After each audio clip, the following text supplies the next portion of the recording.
আলহামদুলিল্লাহ, আল্লাহ তাআলার কাছে শুকরিয়া যে আল্লাহ তাআলা আমাদেরকে দিনের একটি গুরুত্বপূর্ণ বিষয় নিয়ে কিছু কথাবার্তা বলার এবং শোনার সুযোগ করে দিয়েছেন। আজকে আমাদের আলোচনার বিষয়বস্তু হলো জামায়াতে তাবলীগ সম্পর্কে আরবের উলামাদের দৃষ্টিভঙ্গি কি, এটা নিয়ে আলোচনা করা। অনলাইনে বিশেষ করে ইউটিউবে বিভিন্ন তথাকথিত শায়েখরা ইদানিং দেখা যাচ্ছে আরবের আলেমদের কিছু বিচ্ছিন্ন মতকে কেন্দ্র করে তাবলীগ জামাতের বিরুদ্ধে বিভিন্ন ধরনের অপপ্রচার করে আসতেছে। আর এজন্য সাধারণ অনেক মানুষ তাদের এই ধরনের অপপ্রচার দ্বারা বিভ্রান্ত হয়ে জামায়াতে তাবলীগের মতো আজিমুশান এত গুরুত্বপূর্ণ একটি কাজ, এত গুরুত্বপূর্ণ একটি জামাত থেকে বিচ্ছিন্ন হয়ে যাচ্ছে। আর এর দ্বারা ওই ব্যক্তিগতভাবেও ক্ষতিগ্রস্ত হচ্ছে, আর তার দ্বারা যে সকল মানুষ আবার দিনের পথে আসার সুযোগ ছিল ওই পথে বন্ধ হয়ে যাচ্ছে। তো আমাদের আলোচনার বিষয়বস্তু আজকে হলো এটাই যে জামায়াতে তাবলীগ সম্পর্কে আরবের আলেমদের দৃষ্টিভঙ্গি কীরকম। প্রথম কথা একটা বুঝে নেওয়া দরকার হলো কোনো একটা জামাত সম্পর্কে কোনো একটা নির্দিষ্ট রিজনের আলেমদের কিছু আলেমের ফতোয়ার কারণে একটা জামাতের কর্মসূচির উপরে পুরোপুরি বেদাতের অপবাদ দেওয়া হয়, তো এটা হবে খেয়ানত। কেননা কোনো একটা জামাতের সাথে বেদাতের সম্পর্ক আছে কিনা এটা হলো শরীয়ত দ্বারা নির্ধারণ করা হবে, কোনো ব্যক্তিগতভাবে কোনো আলেমের বক্তব্যের দ্বারা নির্ধারণ করা হয় না। তো এক নম্বর কথা হলো এটা। আর দ্বিতীয় নম্বর কথা হলো আজকে আমরা দেখাবো ইনশাআল্লাহ আরবের বিজ্ঞ আলেমরা তাবলীগ জামাতের পক্ষে কথা বলেছেন এবং মানুষকে তাবলীগ জামাতের সাথে মিশে চলতে বলেছেন, আর উলামাদেরকে সাধারণকে এই জামাতের সাথে ওঠা বসা করতে বলেছেন। এই তাবলীগ জামাতকে সহযোগিতা করার জন্য উলামাদেরকে বারবার আদেশ দিয়েছেন। এর মধ্যে আছে সৌদি আরবের গ্র্যান্ড মুফতি শেখ আলে শেখ বিন বাজ, এছাড়া আরও অনেকগুলো ইনশাআল্লাহ আমরা এগুলো সামনে পেশ করব। বাকি প্রথমেই আমি যেহেতু তাবলীগের বিরোধীর ক্ষেত্রে মদিনা ইউনিভার্সিটি থেকে পড়ে কিছু মানুষ আজকে তাবলীগের বিরোধিতার নামে কোমর বেঁধে নেমেছে, তো এই জন্য এই বয়ানের প্রথমেই আমি মদিনা ইউনিভার্সিটির থেকে একটা প্রতিনিধি দল তাবলীগ জামাতের ইজতেমা, বিশ্ব ইজতেমা যেটা বলা হয়, তাবলীগ জামাতের ইজতেমা পরিদর্শনের জন্য বাংলাদেশে এসেছিলেন। তাবলীগ জামাতের অধীনস্থ আলেমরা মদিনা ইউনিভার্সিটির কাছে যখন আবেদন করেছে কোনো জামাত এসে তাদের ইনভেস্টিগেশনের জন্য, দেন মদিনা ইউনিভার্সিটি থেকে একটি জামাত পাঠানো হয়েছে। আর এই জামাত তাবলীগ জামাতের বিশ্ব ইজতেমা আসার পরে একটি লম্বা প্রতিবেদন তৈরি করেছে বা রিপোর্ট তৈরি করেছে। এই রিপোর্টটির মূল স্ক্রিনশট আমি আপনাদের সামনে দেখাচ্ছি। এই যে মূল স্ক্রিনশট আমি এখানে নিয়ে এসেছি, এর 5টি পেজে মূল স্ক্রিনশট কমপ্লিট হয়েছে। এই যে এটার প্রথম পেজ, দেন এটার দ্বিতীয় পেজ এইটা, আর এই প্রত্যেকটা পেজে মদিনা ইউনিভার্সিটির এই যে দেওয়া আছে, মনোগ্রাম দেওয়া আছে। আর সাথে সাথে তৃতীয় পেজ এটি, চতুর্থ পেজ এটি এবং পঞ্চম পেজ এটি। এই 5 পেজে মদিনা ইউনিভার্সিটির 2 শায়েখ যেই ইনভেস্টিগেশন করেছে এটার রিপোর্ট জমা দিয়েছেন, এবং শাইখ বিন বাজ রহমাতুল্লাহ আলাইহি ওনার তাবলীগ সম্পর্কে অনেকের কনসেপ্ট ক্লিয়ার করার জন্য এই পত্রটিকে, এই রিপোর্টটিকে তাদেরকে দিয়েছেন। আমরা সেগুলো সামনে আলোচনা করব ইনশাআল্লাহ। বাকি এই রিপোর্টটি সম্পর্কে এখন আলোচনা করি। এই রিপোর্টটিতে কারা জড়িত ছিল, কি ছিল রিপোর্টের মধ্যে। তো প্রথমে তো রিপোর্টটির অনুবাদ থেকে আমি বাংলাগুলো পড়ে আপনাদেরকে শোনাবো ইনশাআল্লাহ। এই রিপোর্টটি হয়েছে মূলত মদিনা ইউনিভার্সিটিতে যখন তাবলীগের কর্তৃপক্ষ যখন মদিনা ইউনিভার্সিটিকে ইনভেস্টিগেশনের জন্য বলেছেন, তো তখন মদিনা ইউনিভার্সিটি তাদের 2 জন শায়েখ, একজন হলো হাদিস গবেষণা বিভাগের প্রধান শায়েখ মোহাম্মদ আমান ইবনে জামি এবং শরিয়া বিভাগের স্কলার জনাব আব্দুল করিম মুরাদ, এদেরকে নির্বাচন করা হয়েছে। আর এই রিপোর্টটি তৈরি করেছে হাদিস বিভাগের প্রধান শেখ মোহাম্মদ আমান ইবনে জামি। তো উনি বলতেছেন যে 10/2/1399 হিজরি সোমবার দিন তারা মদিনার থেকে করাচির উদ্দেশ্যে রওনা দিয়েছেন। তো সেখানে গিয়ে মদিনায় লম্বা চূড়াভাবে তারা এই রিপোর্ট কি কোথায় গেছেন, করাচিতে গিয়েছেন, করাচি থেকে বাংলাদেশে গিয়েছেন, অনেক ডিটেলস আলোচনা করেছেন। আমি ওইখান থেকে শুধুমাত্র ইম্পর্টেন্ট পয়েন্টগুলো আমি এখানে আলোচনা করবো ইনশাআল্লাহ। বাকি তারা সোমবার দিন করাচিতে গেলেন, করাচি থেকে ওনারা ঠিক করলেন যে ওনারা বুধবার দিন ঢাকায় যাবে। ঢাকায় সোমবার দিন করাচিতে গেছেন, ওখানে 2 দিন অবস্থান করবেন এবং তারা ঠিক করছেন বুধবার দিন তারা ঢাকার ইজতেমার উদ্দেশ্যে রওনা দিবে। কারণ ইজতেমা শুরু হয় বৃহস্পতিবার, শুক্র, শনিবার এরকম হয়তো, এই জন্য তারা রওনা দিবেন। কিন্তু তারা করাচি থেকে জানতে পারলেন যে না, বুধবার দিন হয় না, শুধুমাত্র শুক্রবার দিন পাকিস্তান থেকে বাংলাদেশের উদ্দেশ্যে প্লেন যায়। এই জন্য তারা শুক্রবার দিন পর্যন্ত অপেক্ষা করতে হলো। তো তারা শুক্রবার দিন বাংলাদেশে গিয়ে পৌঁছলেন। জুমাবার আসরের পর বিমানে চললেন তারা, এবং আলহামদুলিল্লাহ তার বলতেছেন যে জুমাবার আসরের পরে বিমানে চললাম এবং আলহামদুলিল্লাহ রাতের শেষ ভাগে ঢাকায় পৌঁছলাম। তো রাতের শেষ ভাগে ঢাকায় মানে ফজরের আগাগ দিয়ে, ফজরের পূর্বেই তাদেরকে যে ইজতেমার ময়দান, সেই ইজতেমার ময়দানে নিয়ে যাওয়া হয়েছে। তারা সেখানে গিয়ে কিছুক্ষণ ঘুমিয়েছেন, রিপোর্টের ভাষ্য মতে আর কি, কিছুক্ষণ ঘুমিয়েছেন। এরপর তারা ফজরে নামাজ পড়তে বের হয়েছেন। তো ফজরের নামাজ তো ময়দানের মধ্যে পড়েছেন। তো সেটা সম্পর্কে উনি বলতেছেন, আমি সরাসরি তার কথাটা বলছি, যে মসজিদটি ছিল বড় একটি হল, যা অন্তত 1.5 কিলোমিটার জমিতে বিস্তৃতি ছিল, যেন হাজার হাজার লোক একসাথে নামাজ পড়তে পারে, আর যেন ইজতেমার এই জনসমুদ্র, যাতে 10 লক্ষের কাছাকাছি ধারণা করা হয়েছে, একই সাথে একই ইমামের পিছনে নামাজ পড়তে পারে।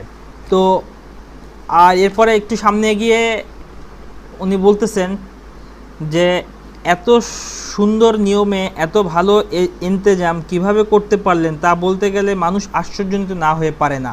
এত ভালো ইন্তেজাম বলতে ওনার চোখে কোনটা ভালো ইন্তেজাম মনে হয়েছে সেটি উনি আবার সামনে বর্ণনা করেছেন, যে এত বড়, এত 1.5 কিলোমিটার লম্বা জায়গা, অথচ এখানে বাঁশকুঠি গাড়া হয়, যেগুলো আবার দড়ি দিয়ে বাঁধা হয়, যেগুলো টেম্পোরারি করা হয় কিন্তু অনেক মজবুতভাবে করা হয়।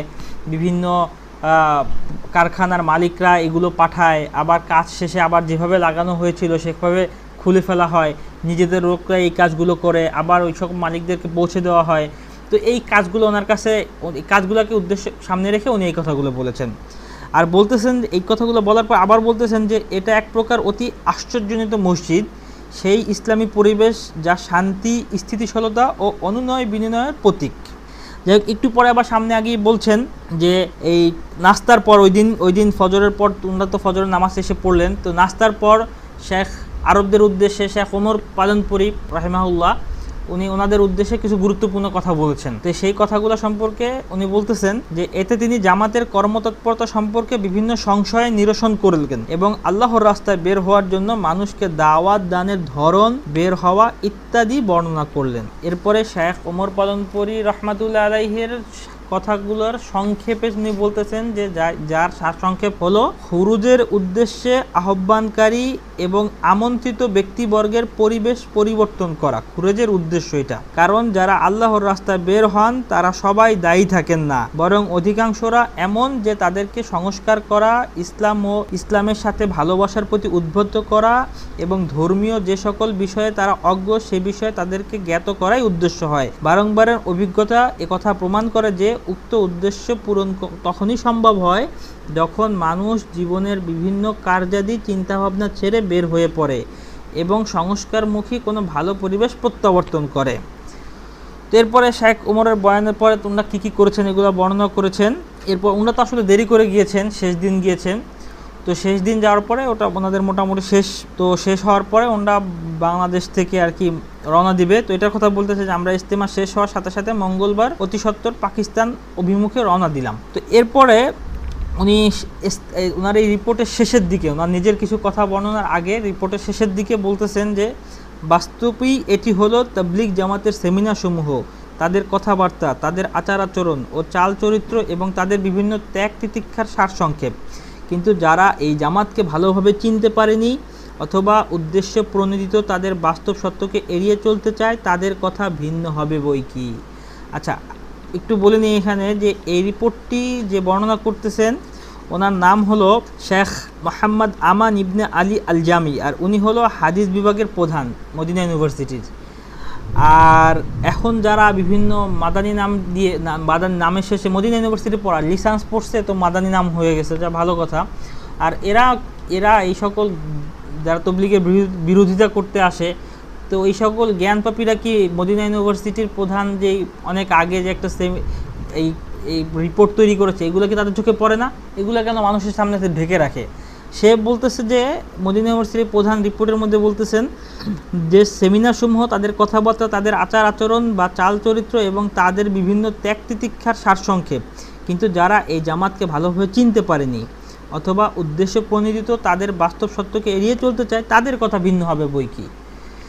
আচ্ছা, তাদের কথা, তাদের জবাব তাদের থেকেই পাওয়া উচিত। একথা স্পষ্টভাবে বলে দেওয়া উচিত মনে করি যে এরা অর্থাৎ তাবলিগ জামাতের ভাইরা অন্যান্য দাওয়াতি দল অপেক্ষা অধিক সৌভাগ্যবান। কারণ কি? কারণ হিসেবে বলতেছেন উনি যে কারণ এরা যে অমূল্য ধনের অধিকারী যা অন্যদের কাছে দেখা যায় না, তা হলো যাদেরকে এরা হেদায়েত ও আত্মশুদ্ধির পথে আনতে চান তাদের সাথে ধৈর্য, ভালো ব্যবহার ও তাদের সুন্দর পরিচালনা ধর্ম অনুরাগী, জ্ঞান পিপাসু ও আত্মশুদ্ধি উৎসাহী লোকজনের জন্য এদের ধৈর্যের ধরন হলো প্রাণপ্রিয় ছেলের জন্য জননী মাতার ধৈর্যের মতো। আল্লাহ তাআলা এদের দ্বারা বিভিন্ন জাতীয়তার অনেক এলাকাকে হেদায়েত দান করেছেন। এদের সিংহভাগ হচ্ছেন আমাদের সেই সকল যুবকরা যাদেরকে আমরা লেখাপড়ার নামে ইউরোপ, আমেরিকাতে পাঠাই, কিন্তু তাদের কোনো খবর রাখি না, বরং কোনো প্রকারের অভিভাবকত্ব ও অধ্যয়ন ব্যতীত তাদেরকে নিজের হালে ছেড়ে দেই। এই জামাতে তাবলিগের বদৌলতে আল্লাহ পাক এই সকল যুবকের অনেককে হেদায়েত দান করেছেন এবং পরিবেশের প্রভাবে ধর্মদ্রোহী হওয়া হইতে রক্ষা করেছেন। আমার কাছে এরূপ অনেক অভিজ্ঞতা ও অনেক কাহিনী রয়েছে যা বলতে গেলে দীর্ঘ সময়ের প্রয়োজন। আচ্ছা দেখেন, রিপোর্টটা হলো মদিনা ইউনিভার্সিটির যেই প্রতিনিধি ওনারা রিপোর্ট তৈরি করেছেন, রিপোর্টের সাথে ব্যক্তিগতভাবে তাবলিগকে জানার কারণে উনি এই কথাগুলো বলে দিয়েছেন। আর মদিনা ইউনিভার্সিটির যেন তেন শেখ না, মদিনা ইউনিভার্সিটির হাদিস বিভাগের হেড ছিলেন উনি, আর ওনার নাম হলো শেখ মোহাম্মদ আমান ইবনে আলী আল জামি। এরপরে উনি এই যে একটু বললেন আমার কাছে অনেক কাহিনী আছে, এই কাহিনী বলতে গিয়ে উনি এক যুবকের কাহিনী বললেন যিনি আমেরিকায় পড়াশোনা করতে গিয়েছিলেন।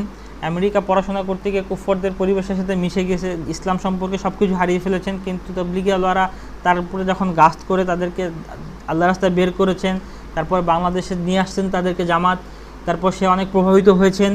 তো এই কথাগুলো প্রভাবিত হওয়ার পর দিন মানার মধ্যে যোগ্যতা আসছে এবং সে গিয়া এই শেখ মোহাম্মদ আমান ওনাকে বলেছেন যে আমি হজে যেতে চাই, কিন্তু আফসোসের কথা যে আমি এই হজে যাব, কিন্তু হজ কীভাবে করবো এটা জানি না। তো এটা শুনে শেখ আমান বলছে আমারও খুব কষ্ট লাগছে যে এটা আসলে জানে না, এটা কেমন কথা হলো।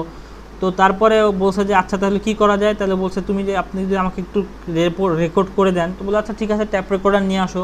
তো ট্যাপ রেকর্ডার নিয়ে এসেছে।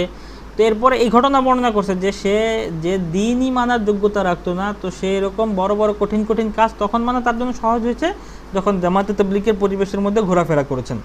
এইটা ঘটনা, একটা ছোট্ট একটা কাহিনী এই শিরোনাম দিয়ে উনি এই ঘটনাটা বর্ণনা করেছেন।